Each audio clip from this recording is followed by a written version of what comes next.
Fucking for those who are not aware, because no one was around that I know of, me and the Spencer had a writing session yesterday where it didn't go very well, but we were working on some edits for his story that he's going to submit here, and we needed a character action. The guy wakes up. It starts off in the story. The phone in his dark room goes off.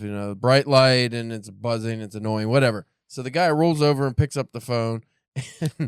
And I wanted a good character description, instead of sigh, like him sighing, like, oh, God damn it. I was like, how about he lets out a grunt that would make Tim Allen envious. And then for the rest of the story, we kept coming up with ways to just go, It completely derailed the whole session.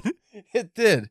But I just imagine so many pieces of dialogue would be made better with the addition of a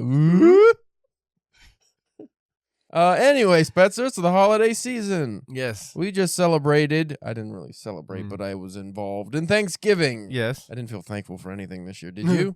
I mean, friends and family. Yes. But I mean, we've capitalism, no. Well, we've got into some, collections and things. You've had some stuff published this year, so I suppose writing-wise, I should be thankful, but that always comes when we do our year in review. Yeah. I don't think about that in November. Right. So yeah, I don't really care about Thanksgiving. I just eat a lot of food, which was good. Mm-hmm. But we are moving on to Christmas. I don't like Christmas. I never liked Christmas. I'm a Scrooge type character, as you know. I come from an impoverished background. Yeah. Tim Allen's middle class life was way above my pay grade when I was growing up. That's something you aspired to. He had a fence. Yeah. Sure. I didn't have a fence, and if I did, and a neighbor was peering over, it would probably be a crackhead. If you had a fence, it was a chain link fence. Yeah, and it was rusty, and it cut you when you jump in it to get away from the dogs, because there's always going to be lots of dogs getting you. Everywhere. Just Dobermans and German Shepherds getting you. None of them have owners. This is a roving pack of nomad dogs. So yeah, that was my childhood. But Christmas is a time for buying lots of shit you can't afford, and thanks to tariffs and the government, everything's more expensive. And I don't know. I bought 2 gifts so far, which are very cool. And you're broke. Yeah, I'm dirt poor now. So I don't know about life in the future here, but I will say this, Spencer. Yes? I do get in the mood for Christmas stories sometimes. Mm-hmm. Last year I read A Christmas Carol by one Charles Dickens. Not Dickinson, as you said off air so egregiously. Yeah, I gotta remember Dickens. Here's a good way to remember that. Just think of the Dickens Cider Company. Oh. Dickens Cider. Yeah. You want a Dickens Cider? Yeah. She wanted a Dickens Cider. Yeah. Dickens Cider it feels good going down. So anyway, I got some books and some Christmas-related things that I might read this year. I'm not going to read actual Christmas stories this year, I don't think, but I'm going to read Jack London's collection. I dug out of my fancy bookshelf. I did not realize, because it says, it's not White Fang, it's Call of the Wild and Other Stories. I was like, oh, this is a 600-page book. How many other stories? There's 3 stories total. Oh, so they're all big. Yeah, so it's just Call of the Wild, White Fang, and one of the other ones. So it's just pretty much Jack London novels. Yeah. I mean, maybe they're not novel length, but maybe novella length. They're pretty big and girthy. So I'm going to read that after I finish fucking Moby Dick. Because I was telling you maybe I'd read Robin Hood or this or that. Yeah. But I feel like Jack London, 'cause I've always been meaning to read that in the heart of the winter. It feels like that makes sense, when it's cold out. And they're in Alaska, and they got dogs and sled dogs and shit. So I'm going to read that, and hopefully that's not too goddamn boring and it makes me want to quit. There's another book I saw. I put it on my Amazon wish list just because I didn't feel like buying it because it's like $10 or $11, and I think it's another novella, like a 100-page book. But apparently it was in the classic lit group. I think somebody called it a modern classic. Oh. Which is going to relate to our episode today, which is books that may one day be classics. Ooh. I have not heard of any on the list. How do I go to my saved items, Spencer? On Amazon? Yeah. What the fuck is Rufus AI? I don't want Rufus AI. This is just some fucking hillbilly AI app. Why is this being promoted to me? How do I find... Wait, no, I got list. Did I go to list? What's in my list? Yep, here it is. I never put anything on my wish list. I never do either, but this one, like I said, I didn't want to actually buy it. I could buy the hardcover for $355, or I get the paperback for $10.74. It's by Dennis Johnson. It is called Train Dreams. 116 pages. Suffused with the history and landscapes of the American West, it's otherworldly flora and fauna, it's rugged loggers and it's a fucking story about a guy basically living through, like, I think Depression era and then Elvis, and so it's just like it's a guy who time is speeding past him, and he just kind of wants to live like, you know, how he always lived. And apparently it's really good though, so I want to check that out, but I don't know if I'm gonna. I never heard of that. Yeah, I don't is it a newer book? Or is it an old? No, I think it's like 2013 or something. Again, they said modern. Yeah. Classics. So yeah, no like Kindle version for like a couple bucks. I didn't just look, but I'm pretty sure it's one of those fucking deals where like the Kindle is the same amount. I refuse to spend anything over $10 on a Kindle book. You're right. Because unless it's like a 1,000-page book, I'm just not getting a good deal. Oh, so this is the fucking thing that annoys me. The Kindle is free if you have Kindle Unlimited, which I never get because I don't read enough Kindle books. Right. Or it's $10 to buy. Or I could just spend $10.75 for the paperback. So what would you do? Own it forever, or you know, not that I need more books on my shelf, but I just refuse to keep buying Kindle books.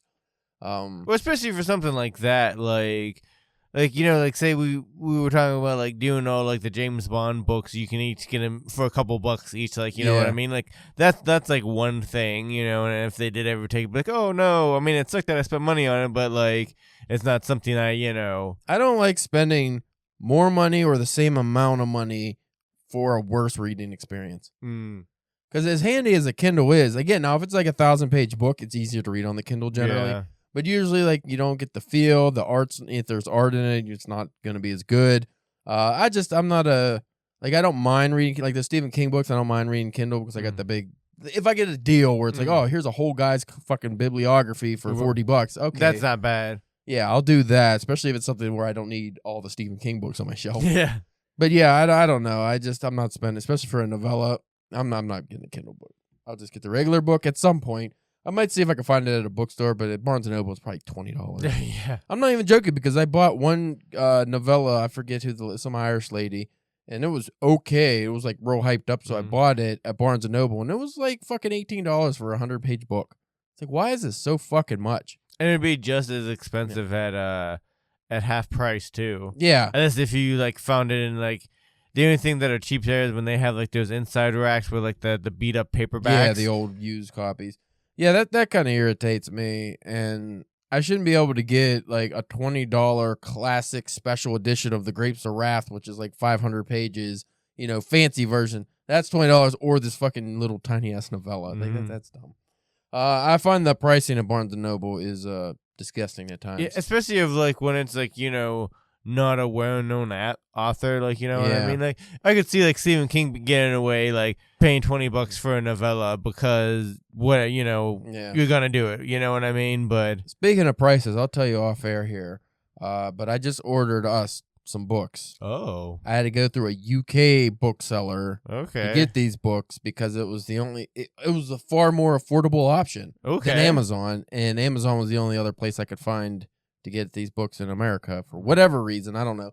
So that's gonna I don't know. I guess it'd be cool when we get those books, but who the fuck knows when they'll come in. Yeah. But they were cheaper, so anyway, folks, we have an episode about future classics today. Like I said, I don't know any of these books. I did actually look at the list. But some of the books sounded interesting. I'm not going to be able to pronounce all the names, I think, and it'll be a short episode, hopefully, because, again, the holidays, nobody's listening to us. Most people don't. They tune out this time of year, and they come back rip-roaring in March. They don't want to, during the dreary dregs of winter, they don't want to listen to us either because, I don't know, maybe we're not upbeat enough at that. Probably because we're both... Just put your head in the oven. Just do it. Put your head in the oven. I find if you drip a little butter in your mouth before the gunmetal doesn't taste as oily. Anyway, folks, we'll be back in a moment.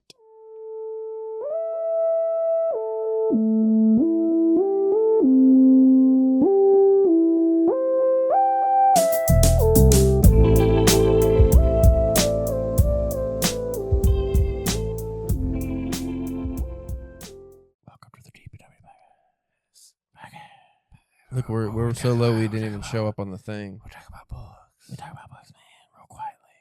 Yeah. Since NPR are dead, we're gonna take over for them. I don't think they talk just quietly, so we have the market covered. No, this is the Drunken Pen Writing Podcast, the podcast that people listen to on purpose sometimes. Sometimes they probably listen to it on accident. Like, I would like to think we get in the algorithm every once in a while and it just starts auto-playing. But what I always just figure happens is that people get stuck in the toilet. And they have nothing else to, they've listened to everything else. And now it's our turn. It's our turn to shine. That's good. I'm your host, Caleb James. With me, as always, Spencer, the Schenectady Scoundrel Church. Okay. I like that. Yeah. I never get to use Schenectady. Is that New York or where is Schenectady? I think it's somewhere around there. Who cares? Yeah. So, unless you're from Schenectady and now you're so offended that you will no longer listen, you are going to be hearing us discuss modern books we think will be classics one day, brought to you by panmcmillan.com. Ooh. Pan Macmillan sounds like a classy name. This article, it sounds like a law firm. This article was curated by Ellen Morgan. I don't know why I said curated. I'm just assuming it's a list, so she put it together. Is that curated?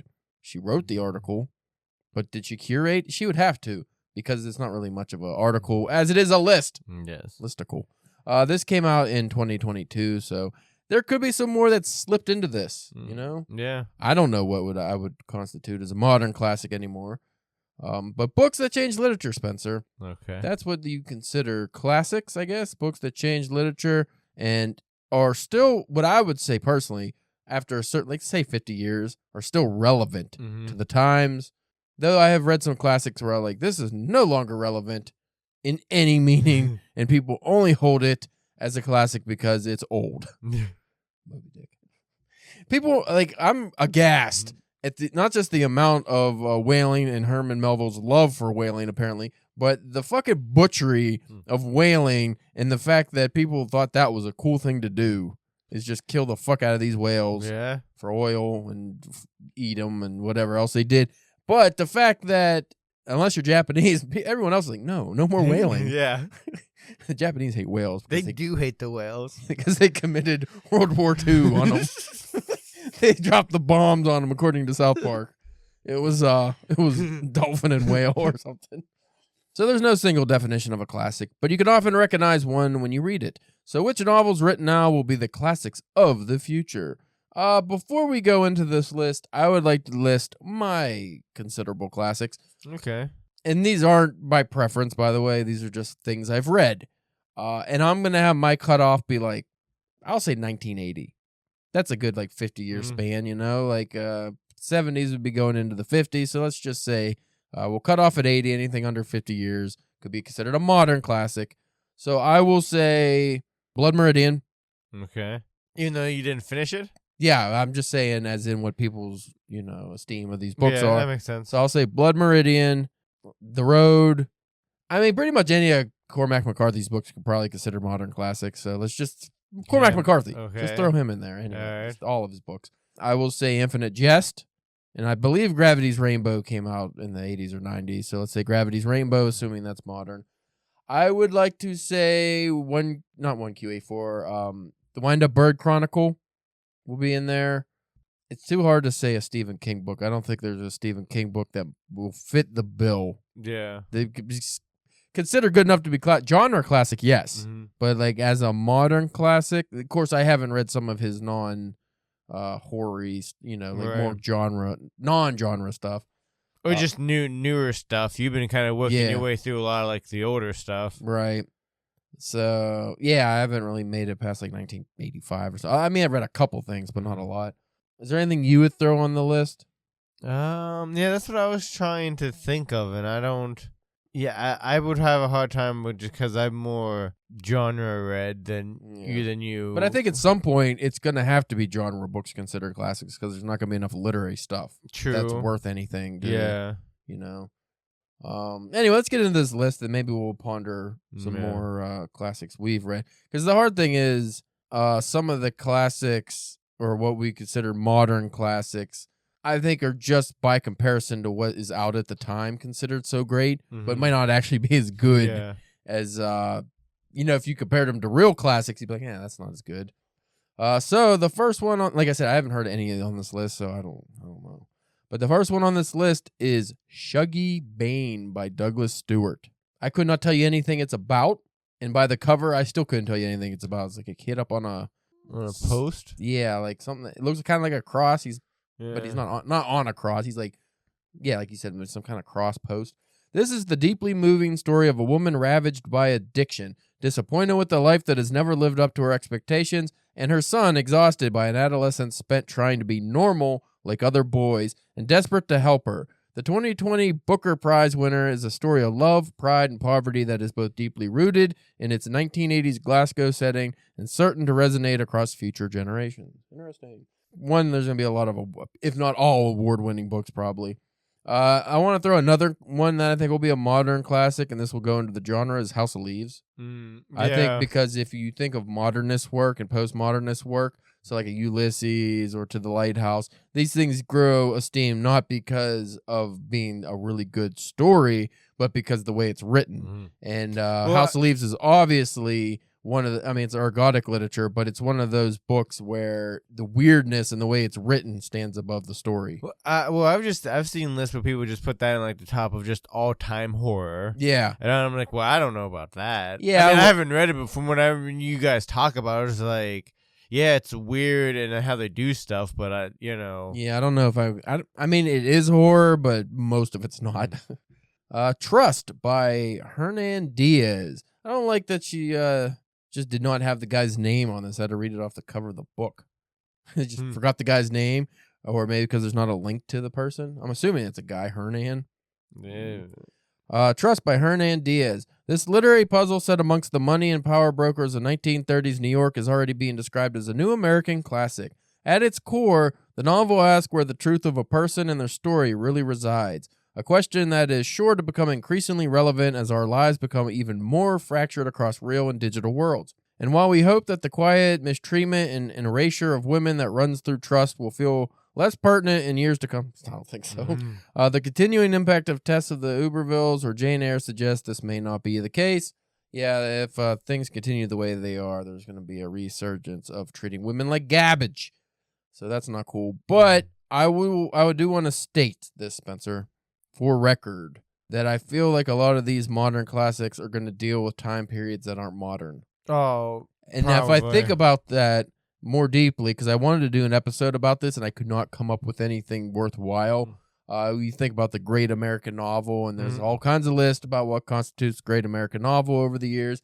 But I feel like any contemporary work that I've read or want to read that's worth anything is always an older setting. Nobody seems to be writing worthwhile books. And again, I mean, I'm sure there are. It's like a period piece. Yeah, but I'm not finding really worthwhile books set now or in the last 20 years even. You get some maybe up to like 9/11 or about 9/11, but after that it seems things taper off and you get like, again, genre stuff, but I don't find literary fiction really delves into the modern world in a real creative way.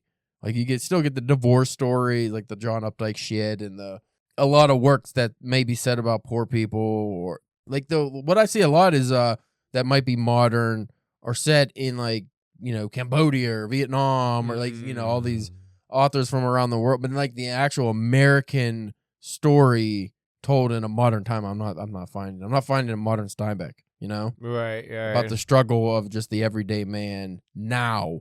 And I think that's a genre that should be tapped into, but at the same time, the amount of despair. I was gonna say, well, do you think anybody wants to read it? Maybe that's the reason why. I don't know. I don't know. Maybe nobody is able to tackle that in a way that would make people want to read it. You might be right.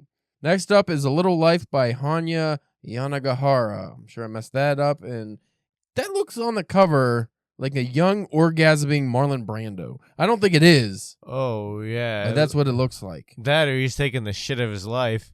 I want to say both. This rave review from the Wall Street Journal perfectly captures what makes Hanya Yanagihara's character William J.B. Jude in Malcolm in the grand dramatic novel that centers around them future classic material. This is from this is from the Wall Street Journal, rather. One of the pleasures of fiction is how suddenly a brilliant writer can alter the literary landscape. Here is an epic study of trauma and friendship written with such intelligence and depth of perception that it will be one of the benchmarks against which all other novels that broach those subjects will be measured. I find that most modern novels aren't that. They throw those terms around, like, changing the literary landscape. They throw those around so much for even, this is an award-winning book. I don't think it has meaning anymore. Almost like when you call somebody a Nazi just because they disagree with you, or you call somebody a woke liberal just because they disagree with you, whatever side you're on. It's almost like it's gotten to the point where it doesn't hold any meaning anymore. Yeah. It's like it's not those things. So I feel like just like all these brilliant writers and changing the literary landscape, I don't think they are, because if they were, we would have heard of this. Yeah. At least you would have.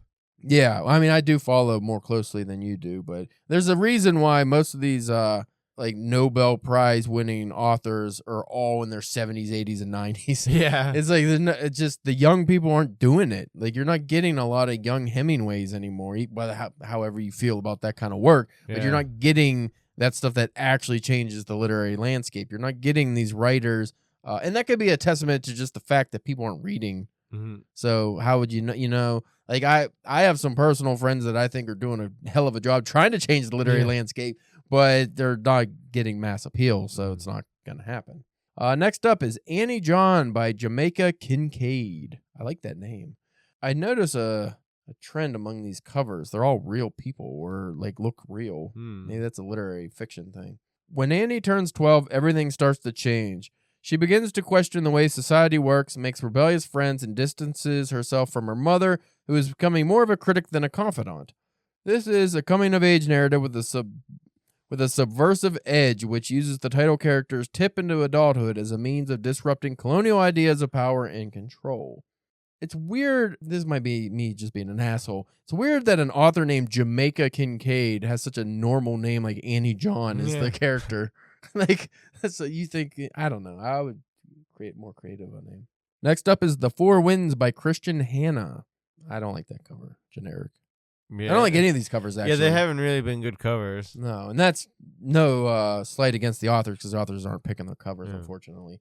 It just sucks that, like, I see like a whiskey tit, like, who puts out David Scott Hayes books, like, awesome covers. Yeah. It's like, why are these independent booksellers or publishers putting together such fucking amazing covers that just make you want to buy the book just by the cover? But then, like, the big ones, like, they can't. I think maybe it's like you said, with it being like real literary, like they can't put a cool fucking cover. Yeah, can't put a Great Gatsby cover together. Also hailed as a future American classic, Christian Hanna's sweeping bestseller offers us a very different perspective on 1930s America from the high-flying New Yorkers and trust in drought-riven Depression-era Texas. Elsa must decide whether to fight for the land she loves or travel west to California in search of a better life. Story of survival, hope, and the lengths we go for the people we love. I would like it if modern authors would stop trying to tell Steinbeck stories, but just from a different demographic. While that's interesting, I feel like, again, if I'm having contemporary works, I want more modern settings. I mean, the fucking 1930s is almost 100 years ago now, and we're still telling those stories. Has nothing happened interesting since then? Right. Like, we have to keep mining the Fitzgerald and the Steinbeck waters, like, or mines. Like, we have to keep going in there and trying to find these nuggets. Like, go somewhere else. Find something else. Can you imagine, like, 100 years from now, like, people writing stories in, like, the early 2000s, like... Maybe with that kind of distance, we would have interesting stories, but I feel like it would be so bastardized because nobody's alive. Yeah. 100 years from now, nobody's going to be alive to correct this story. So you have some fucking fantastical version of 9/11 or the Wall Street crash or the Great Recession or fucking now. Like, everything is just, that big one will be the plague. Oh, Fucking COVID. Everyone's going to be like, oh, the pandemic. But 100 years from now, it's going to be dumb. It's gonna be like the fucking whatever that virus that ran around in the early 1900s. Spanish flu. Yeah, like it'd be like us writing a Spanish flu story. Yeah. What the fuck do we know? You only learn in history books from the side that wants you to know that history generally. Yep. So if trends continue the way they are, the story of the pandemic is going to be so fucking wrong that nobody's going to be able to tell a correct story. Next up, The Miniaturist by Jesse Burton. That's a more interesting cover, but kind of hideous. Yeah. Like the doll's house at its center, this book is exquisitely detailed, meticulously put together, and has a heart-stopping surprise behind every closed door. Beautifully written and a real page-turner, there's a lot to love about Jesse Burton's bestseller, but it's the miniature, strong female characters and observations on race and class that are sure to keep it on bookshelves for years to come. While not really giving a description of what the book's actually about, this is the first one on the list that actually sounds like fiction to me. It sounds like a story that someone had some goddamn imagination, even if it's just people's real life story, but whether it's told through these miniatures or it's just somebody dealing with miniatures and they use that as an analogy or an illusion or metaphor for something else. It's just interesting. You're telling a story in a different way versus all these other ones, which is just like, they're just telling about people. Yeah. Just probably having a bad time. Yeah. So I like the fact that we could still have some authors tell stories in a unique way, like a Kurt Vonnegut way, or hey, we're gonna do an Orwell where we're gonna talk about communism, but it's gonna from the perspective of animals. I like interesting writing. I wish more people would do that. I wish I would do that more. It's hard. Heaven by Mieko Kawakami. Fucking terrible cover, man. I noticed this too. I've noticed this being promoted in Barnes and Noble a lot. These Japanese books that have this yellow blocks behind the pictures and the text. Is that racist? Yeah, that's weird. I don't know why we're doing that. Is this like some kind of fucking Bruce Lee, whatever, the dragon shit? Like, I don't understand what's with the yellow blocks, because I found multiple books, different authors, not the same author, that are yellow, like this mustard yellow, but they're all Japanese authors. Yeah, that's strange. I don't know why we're doing that. It's weird. Yeah, I could see if they like solid blocks of different colors. Yeah. Yeah, that would be one thing, but it's always just that yellow. The same yellow. Yeah, and this is definitely not a person, because the other ones were in the crime section and one was in the horror section, I think. They were all different authors, but they're all Japanese, and they all had just these fucking yellow covers with like a picture and some, same font. So I don't know what's going on with that. It's just something I noticed. Two bullied 14-year-olds are brought together by their shared unhappiness, becoming each other's oasis? It's not oasis, unless that's how you spell oasis plural. That doesn't seem right. I'm going to say oasis. O-A-S-E-S. I don't think that's correct. Unless it's a word I don't know. I'm going to highlight it. I don't like not knowing things. So, a misspelling of oasis? Or is that the plural? Huh. It just keeps bringing me oasis spelled correctly. No, that's the plural of oasis. I never thought about oases. I'm a fucking moron. Becoming each other's oases amid the relentless threat of violence and intimidation. This unsettling, nay, horrifying depiction of the terrors of high school and unflinching, yet tender, and deserves to place Kojima and Eyes alongside Holden and Carrie in the ranks of famous fictional teenagers. So the one character's name is Eyes. Okay. Interesting. I'm not going to lie, I don't want to read that.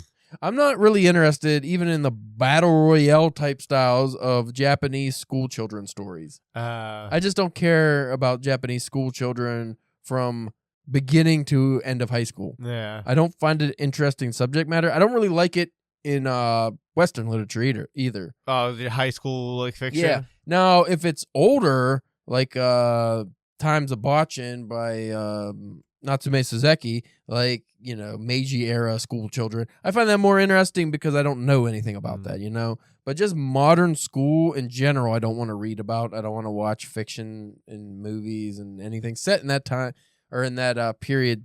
That's the thing I as you know, as an almost 40-year-old man, I don't understand the obsession with people nearing middle age in high school.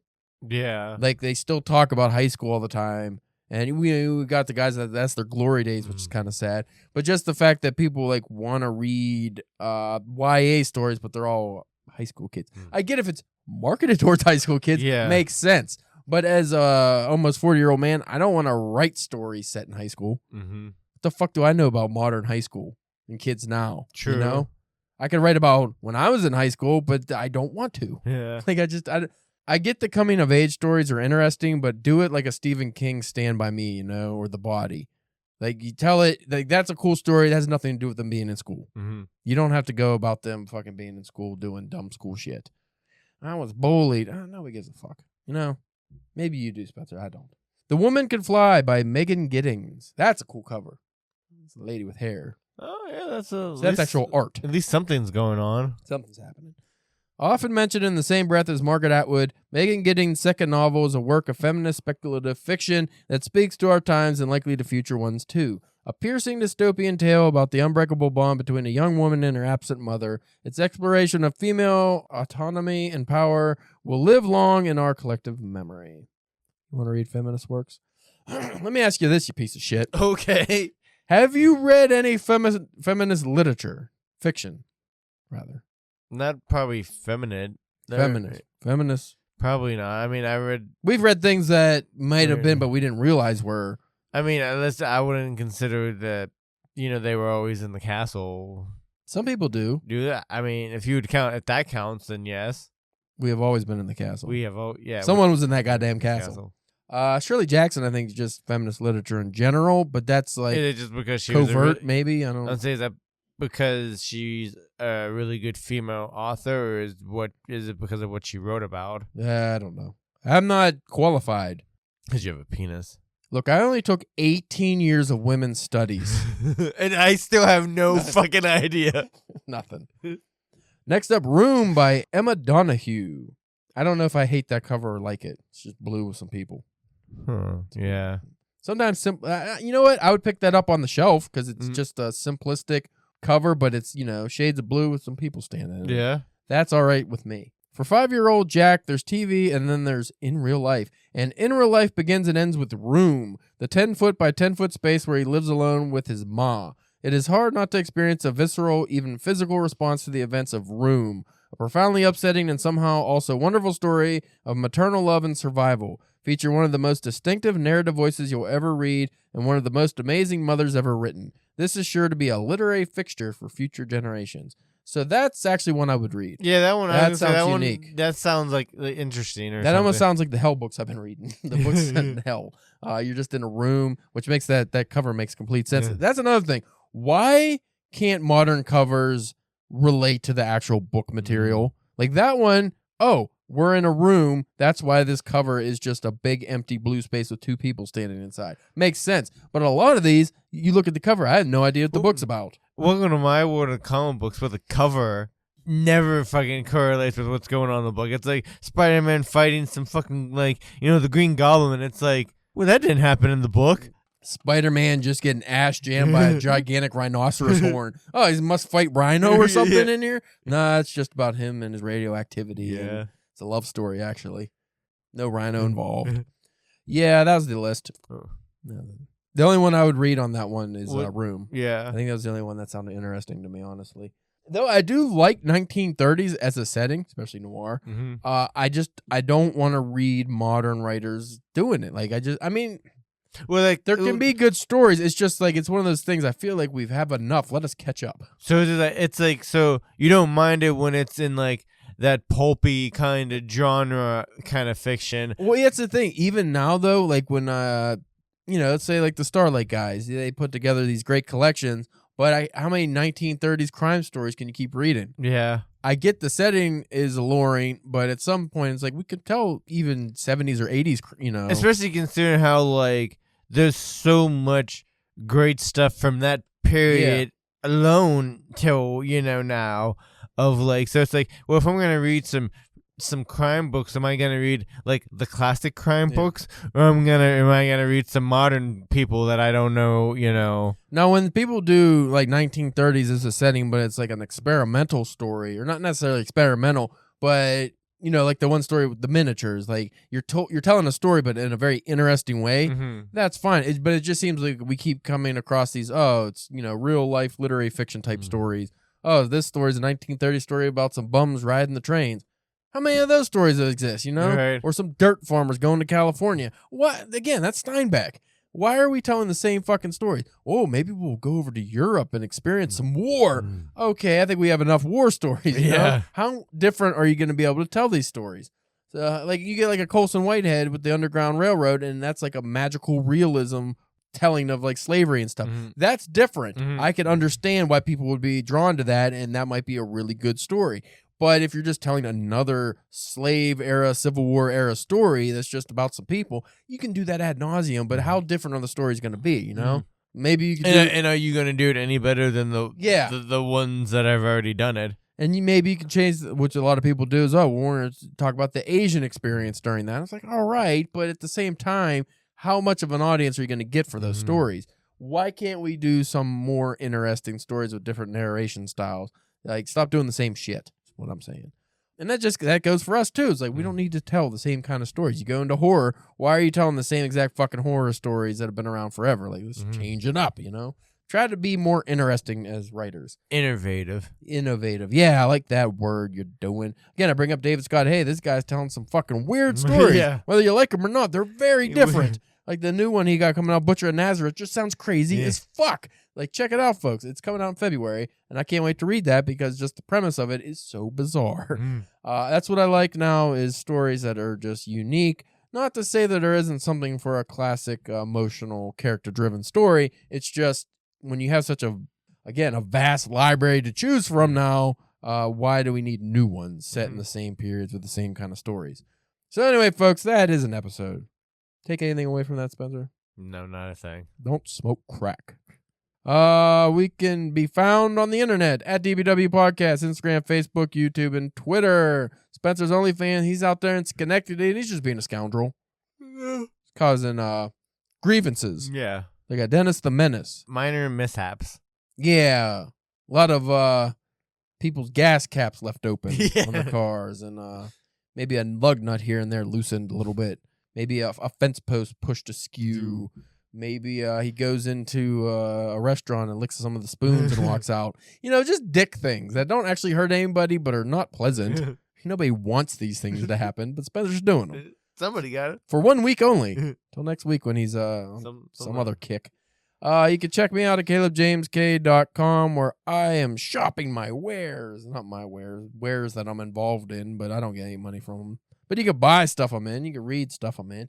I wish I had more readers. I feel like I need more readers, but I don't want to market myself. Well, and also there's the weird thing with us still being mostly in collections and stuff. It's hard to get like individual like readers, I feel. Yeah, because it's like I've had a lot of people reach out and like, oh man, where can I check out your work? And I'm like, in this collection. Oh, okay. But then it's like somebody that likes my writing doesn't necessarily want to spend $20 on a book that features 20 to 30 other writers, and I'm just one of them. Right. You know? That's why the main ones I always shop around is like, I have like a 60-page story in this, or I have 3 stories, and something that's worthwhile. Yeah. I feel bad when people spend good money on books that is like, just to read my, like, just ask me and I'll send you the fucking story. Especially whenever you know it's somebody who's not like an avid reader, so they would probably only read just your story. Yeah. It's like one thing if you know somebody who's reading a lot, who reads a lot, and it's like, oh, well, they might try some of the other stories maybe at least, but. Well, one of the interviews I did recently for that story I had in that Beautiful Darkness collection, they mentioned having read like the other stories too, and I was like, I didn't look at any of the other stories in that. Like, I didn't read one. My story was in. I just got the book. Yeah. So anyway, folks, we'll check you out next week, and until then, stay funky and stay fresh.